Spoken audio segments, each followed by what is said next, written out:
এই যে এভাবে আমি পটলগুলোকে বেটে নিচ্ছি।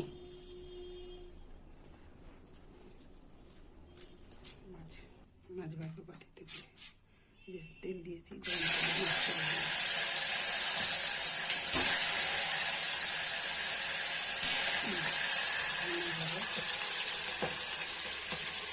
পাশে দোকান দিয়েছি এই পটল বাটা।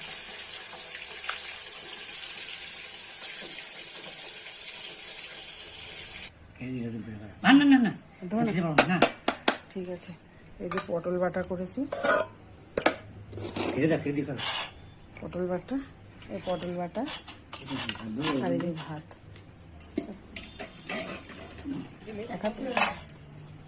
দরকার নেই, এইভাবে সারা থেকে তুই জল পড়ছে, একটু অফ করে দে। মাছ ভাজা দেবো তো, চলে যাবো, খাবো।